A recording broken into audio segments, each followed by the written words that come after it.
Okay, so what we've got here is Show What You Know, Eras and Events, Part 3. Right, so eras in U.S. history, and I'm going to help you guys go over this assignment right now. So this year we have studied different eras in U.S. history. An era is a division of time, in this case a distinct period of history with particular features or characteristics. Right, you're going to analyze and distinguish characteristics of the historical eras that you have studied this year. So the first thing you guys have to do is you have to open the Collecting the Evidence graphic organizer. So, right, like what I have going on here is, give me one second, awesome people. What you have to do is you open up the Collecting the Evidence graphic organizer. So once you click that, it'll come up Collecting Evidence in U.S. History. You'll notice you have these 3 files. That's where you're going to open up file 1, 2, and 3, and you put the information here. Right? You're going to select information from the file, and you're going to categorize it based on economic, social, political, or environmental. Okay? Where you write down whether it's, right, you have to pick one, and you pick whether it's economic, social, political, or environmental. Okay, so once you have this open, you will click File 1, right? And that'll allow you to download File 1. So when you open File 1 here, my advice, once it's open, my advice is to snap it to the side. And what we'll see right here very clearly, we see 13th Amendment, poll tax, freedom riders, boycotts. This is clearly 1950s, 1960s, African American civil rights era.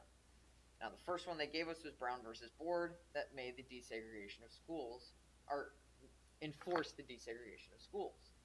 So the next thing we're going to do here is we could put something like boycotts, right? Like the Montgomery bus boycotts, right? And that is an economic, right, form of protest. Segregation was a social system that kept, right, racial apartheid, kept blacks and whites apart.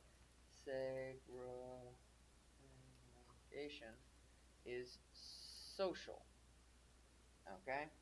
Then you could do something like, we need a environmental one. What could we do for environmental here? I think it's probably fair to say you could put a big part of the American Indian movement as environmental because so much of it had to do with the illegal seizure of their lands and the violation of treaties between these tribes and the United States government. Then finally, right, we just need, now that we have ESPN, you can throw in another one there. The 13th Amendment, right, which is going to radically transform society for a huge portion of America because it abolishes slavery, right? So therefore this is political. Okay, so we've done File 1. Then what you do is you go to File 2. You open up File 2. It should download here in a second. You open it up.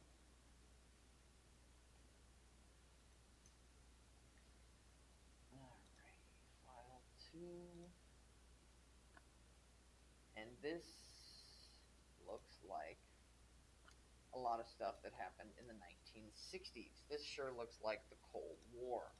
So this looks more like the Cold War. So we're going to see a lot of stuff here that definitely is political, right? One form of economic recovery after World War II was the Marshall Plan. Remember, that's where the United States gave $12 billion to developing countries in Europe. We also have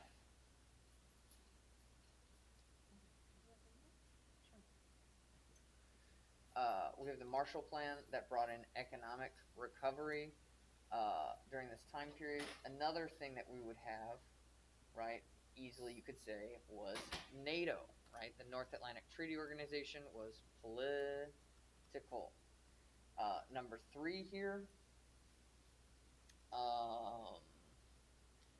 Done. Now let's find a social one. Red Scare, right? That'd be a great one. Okay, Red Scare is when everyone was afraid of communism. Oh, Red Scare, social. Um, let's see, could we do an environmental one? I think the best example of an environmental one would probably be maybe the Vietnam War and the use of things like Agent Orange and other herbicides that destroyed the environment during that time, right, to combat guerrilla warfare. And then finally, we could do something like detente, and that would be a good example of political.